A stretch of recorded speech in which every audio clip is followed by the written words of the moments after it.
이재명 당헌 80조. 네, 이재명 방탄용으로 불리는 당헌 80조 개정을 놓고 민주당 내 찬반 논란이 치열합니다. 이런 가운데 사실상 당헌 80조 개정 수순에 들어가는 게 아니냐 이런 시각이 많은데요. 바로 이런 얘기들 때문입니다. 들어보시죠. 여당일 때는 저는 뭐 상관이 없는 조항인데 야당이 됐는데 지금 검찰공화국이라고 불릴 정도로 검찰의 예를 들면 지나친 권력 행사가 문제 아닙니까? 그 아무나 그냥 기소해놓고 무죄가 되든 말든 이런 검찰권 남용이 충분히 있을 수 있고 여당의 정부의 야당 침탈 루트가 될 수 있다라는 점에서 저는 기소만으로 하는 것은 적절치 않다. 검찰의 야당 탄압의 통로가 된다라는 측면에서 저는 고려할 필요가 있다고 보고요. 야당이 되면 특히 지금처럼 윤석열 대통령과 한동훈 검찰총장의 정치보복 수사에 노출되어 있는 이런 상황을 고려해야 된다. 제 생각이고요. 친명, 비명할 거 없이 모두 대상이 되어 있다. 이 문제는 단순히 이재명 당대표 후보만을 대상으로 해서 검토하는 문제는 아니다. 네, 보면 유력한 당대표 후보인 이재명 의원 그리고 민주당 지도부 또한 긍정적으로 보고 있다 이런 의미로 보이는데요. 정혁진 변호사님, 개정 가능성이 높다는 의미로 봐야 될까요? 그냥 뭐 개정한다는 이야기 같이 보이는데 저는 사실 납득이 안 되는 것이 왜냐하면은 모든 범죄가 기소됐을 때 그 직무가 정지가 되는 것이 아니고 당원에 보면은 명백하게 부정부패 관련된 범죄로 되어 있거든요. 네. 그렇다라고 하면 부정부패 관련된 범죄로 기소가 됐어도 아무런 문제가 없다는 것인가. 그다음에 당원 80조 3항을 보면요. 윤리심판원이 조사를 갖다 한 다음에 조사한 결과 이런 기소가 부당하다. 그리고 예컨대 대표적으로 정치 탄압이라고 그 명시적으로 밝혀 있거든요. 그러니까 정치 탄압으로 인해 가지고 기소가 된 것이다. 이렇게 됐을 때에는 이러한 징계를 취소하거나 정지할 수 있도록 규정까지 되어 있어요. 네. 그런데도 이 규정을 없앤다라고 하는 것은 그 정치 탄압도 없고 그럼에도 불구하고 그 부정부패 관련된 범죄를 저질렀어도 그렇다고 하더라도 민주당에서는 그런 사람에 대해서 아무런 징계도 하지 않겠다라는 뜻인가? 저는 사실은 좀 개인적으로는 이해가 되지 않는 측면이 있다라고 판단이 됩니다. 자, 당헌 80조 그러니까 뭐 부정부패 혐의로 기소가 되면 그 당직자의 직무를 동시에 중지시킨다. 이제 이 당헌을 조금 유연하게 바꿔보겠다. 뭐 이제 이런 거죠. 민주당 내에서 그러한 논란입니다. 그런데 이 당헌 80조 개정과 관련해서 민주당 내에서도 좀 비판의 목소리가 나오고 있습니다. 들어보실까요? 그건 원래 뭐 오얏나무 밑에서 뭐 가끔도 매지 말라고. 왜 지금 손볼 필요는 있는데 지금은 아니다라고. 저는 정말 좀 창피합니다. 다 민심의 반환이고 내로남불에 계보를 하나 더 있는 것이다. 라고 생각합니다. 야당 때 만든 걸 갖다 지금 이제 또 야당 됐으니까 검찰에 침탈 루트로 된다. 그래서 없애겠다. 이거 어이없는 거 아닙니까? 이런 논의 자체를 민주당에서 하는 것이 굉장히 불필요하고 소모적이라고 생각이 듭니다. 이 이슈 자체가 사실은 아이러니하게도 이재명 의원님의 입지를 굉장히 좁아지게 하는 것이다. 그러니까 조금 전에 제가 잠깐 말씀드린 것처럼 저렇게 기소와 동시에 정지가 된다라는 거를 좀 유연하게 바꿔보겠다는 겁니다. 근데 왜 하필이면 이 시점에 확대명이라는 얘기가 나오고 있는 가운데 왜 하필이면 이 시점에 저 당헌 80조에 손을 대려고 하는 겁니까라는 논란인 것이죠. 어떻습니까? 우리 최 교수께서는? 일단 저거는 당원들이 그 청원을 한 거예요.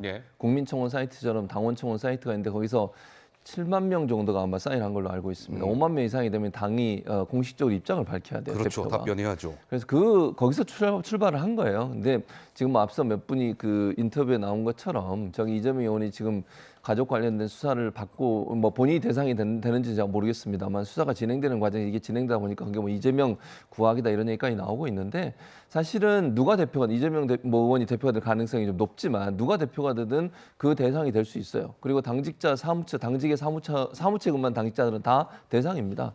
그러니까 검찰이 유일한 기소권을 갖고 있는 우리나라의 권력은 검찰 권력입니다. 검찰 권력이 만약의 경우에 정치적 목적과 정치적 수사를 해서 민주당에 영향을 주려고 한다면 충분히 가능할 수 있는 시나리오를 생각해 볼 수 있는 거죠. 그래서 저는 이제 이번에 논의되는 과정에 있어서 이걸 없애는 문제 가지고 얘기하다가 사법부의 1심 판결을 보고하자 이렇게 좀 중재안이 모여지고 있는 것 같아요. 네. 저는 그 정도는 어느 정도 합의점이 찾아질 거라고 봅니다. 검찰이 기소는 할 수 있지만 기소됐다고 모든 사람이 범죄가 있다라고 단정할 수는 없는 거잖아요. 무죄 추정의 원칙 때문에. 그래서 사법부가 1차적으로 1심 판결을 내렸을 경우에 그 경우를 보고 하는 것으로 어느 정도 합의가 된다고 하면 저는 큰 문제가 없을 거라고 보여지고요. 네. 뭐 앞으로 논의를 통해서 알겠습니다. 합리적인 방안들을 찾아내야 될 것으로 생각을 합니다.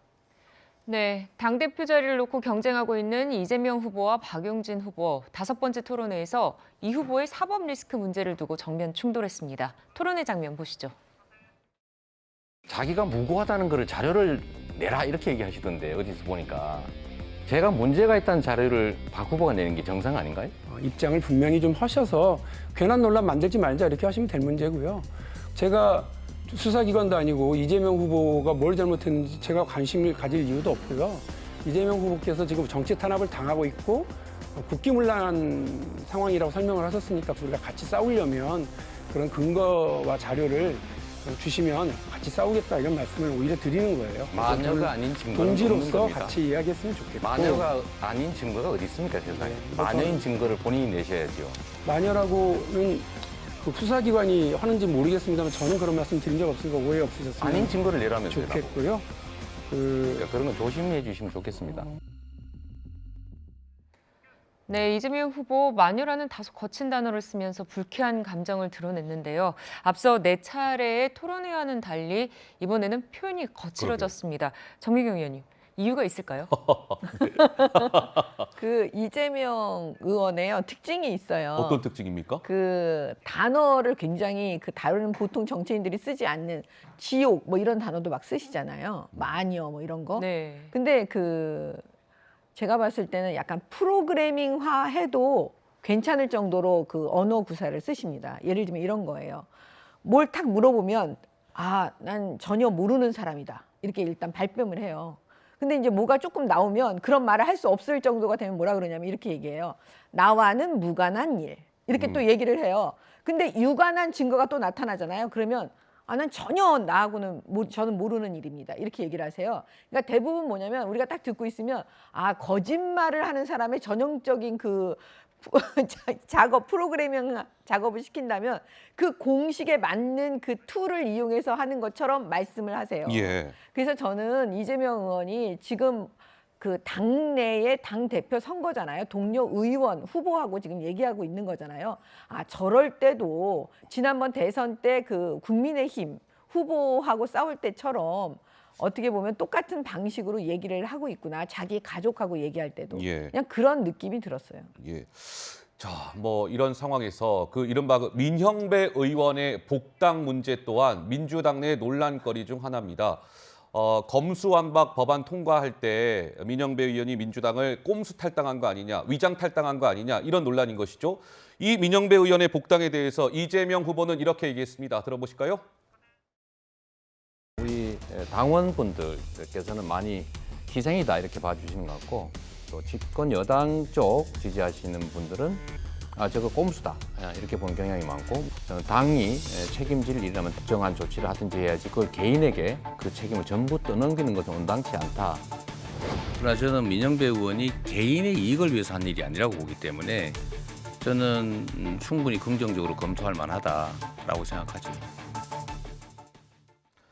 자, 이 민형배 의원을 다시 민주당으로 품어야 된다, 복당시켜야 된다 이런 요구가 그 민주당 또 그 청원 시스템에 그 게시판에 또 올라왔다는 거예요. 그 글이. 그런데 이재명 후보가 민형배 복당 긍정 검토 발언이 나온 바로 그 다음 날 10일에 그 청원 글이 게시가 됐다는 거죠. 지금 4,290명 정도가 동의를 했다네요. 네. 정혁진 변호사 한 말씀 하실까요?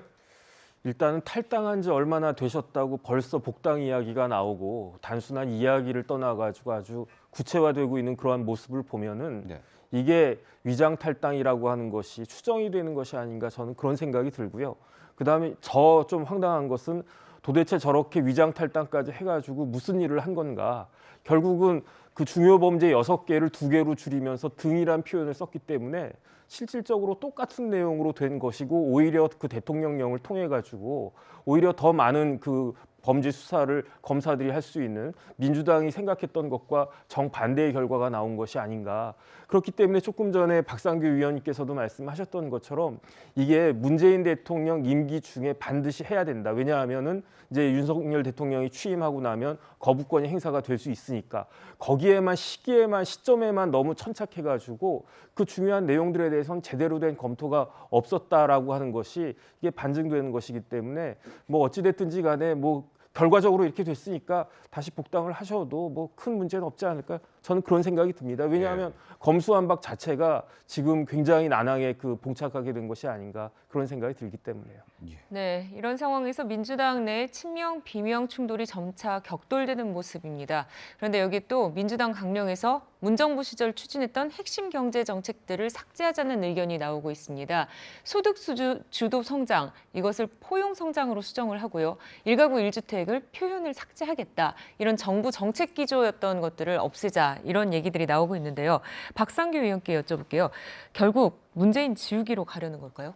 뭐 문재인 지우기라고까지 딱 잘라 말할 수는 없지만 지금은 이재명 시대를 선포하는 그런 대관식으로 가고 있다는 느낌은 받아요. 네. 왜 그러냐면 예. 이제 2년이 총선까지 채 남지 않았습니다. 20개월 남짓 남았고 이번에 이제 확대명 분위기로 전당대회가 8월 28일 날 이제 최고위원까지도 거의 4명이냐 3명이냐만 남겨놓고 있고 9명 중에 8명이냐 7명이냐 할 정도로 지도부까지 완전히 이재명 의원이 장악할 것이 거의 자명해지고 있지 않습니까? 예. 따라서 과거 정부가 논란을 가지고 있었던 여러 가지 정책들에 대한 전면적인 이 신장 개업이 좀 필요하지 않나 그런 생각을 지금 이재명 의원 본인과 또 이재명 의원을 지지하는 그 개딸 또 뭐 제명인의 마을 같은 팬덤들이 요구하는 겁니다. 예. 그러니까 십자군 원정을 이룰 때 당시에 교황이 그런 얘기를 했잖아요. 신이 원하신다. 이것을 좀 강하게 느꼈어요. 네. 그것과 비교될 정도는 아니지만 결국 70% 이상의 압도적인 지지로 당을 장악하게 되면 그 당을 둘러싸고 있는 캐치프레이즈도 본인 것으로 바꿔야 된다는 필요성이 있습니다. 네. 소주성이라든가 1가구 1주택 같은 경우는 사실 인기도 없다는 그런 네. 실익도 있고요. 그래서 기준소득이라든가 본인의 그 직접민주주의적인 요소를 많이 집어넣으려는 예. 사실상의 새시대 선포를 위한 정지 작업이 이루어지고 있지 않나 저는 그런 생각이 듭니다. 자, 민주당 지금 전당대회가 진행이 되고 있습니다. 8월 28일에 이제 대표가 뽑히죠. 대표만 뽑히는 게 아니라 최고위원들까지 뽑힙니다. 한번 보시죠, 화면. 자, 그런데 지금 민주당에서 이제 이런 이게 포스터라고 해야 될지 모르겠으나 이런 게 있다는 거예요. 지금 당대표 후보자는 3명이 있는데 박용진, 그다음에 강훈식 그 후보들에는 수박이 얹어져 있습니다. 수박. 네. 민주당 내에서 겉은 파랗고 속은 빨간 국민의힘 인사 아닙니까? 이럴 때 쓰는 그 수박. 그리고 최고위원 후보자들에서는 아까 보시면 장경태, 서영교, 박찬대, 정청래 이 인물들은 그대로 있어요. 친 이재명계. 그런데 비명계로 불리우는 사람들 얼굴에는 역시 뭐가 얹어져 있다? 수박이 얹어져 있습니다. 수박. 그런데 화면 좀 돌려주세요. 자, 지금 민주당 내에서 이런 얘기가 나온다는 거예요. 어차피 대표는 이제 확대명 기류고 최고위원을 5명을 뽑는데 5명 중에 지금 4명이 친 이재명계입니다. 정청래, 박찬대, 장경태, 서영교, 친명계. 비명은 고민정 하나예요. 그런데 5위하고 지금 6위 차이를 한번 보세요. 1.26%포인트 차이밖에 안 납니다. 네. 윤영찬 의원은 참고로 비명계잖아요. 그러니까 민주당에서는 이러다가 이거 서영교가 윤영찬한테 역전당하겠는데 서영교한테 힘을 주십시오. 이런 얘기가 나온다는 거예요. 우리 최 교수 보시기에는 어떻습니까? 이게 이재명계로 급속도로 당이 재편되고 있는데 너무 또 원사이드한 것도 좀 바람직하지는 않아 보이긴 합니다만 우리 최 교수 의견은 어떠세요? 그러니까 저 1.26% 차이니까 아직 모르잖아요. 모르죠. 어떻게 될지 몰라요. 모르죠. 저거는 예. 결과를 지금 현재 어느 정도 어떻게 될 거다 얘기할 수 있는 상황이 아니라고 저는 봐요. 그렇기 때문에 저는 끝까지 가봐야 된다. 그러니까 지금 말씀하신 것처럼 뭐 지금 앞서고 있는 5분 같은 경우에 고민정 의원을 빼고 나머지 분들 같은 경우에는 아무튼 이재명계로 분류되는 분들이니까 그런 우려가 있긴 한데 저거는 모르는 상황이라 지금에서는 뭐 저렇게 갈 거다 이렇게 단정적으로 얘기할 수 있는 상황이 아니고요. 좀 더 지켜봐야 된다. 그리고 이제 뭐 지역을 돌아가면서 하고 있기 때문에 지역마다 약간의 그 변화가 있을 수 있거든요. 그런 점에서 본다고 하면 지금 상황에서는 단정할 수 없고 좀 더 시간을 지켜보고 막판에 가서 어떤 결과가 나올지를 좀 봐야 될 것 같습니다. 알겠습니다. 민주당 전당대회 얘기까지 했고요. 저희가 준비한 세 번째 주제로 넘어갑니다. 화면으로 만나보시죠.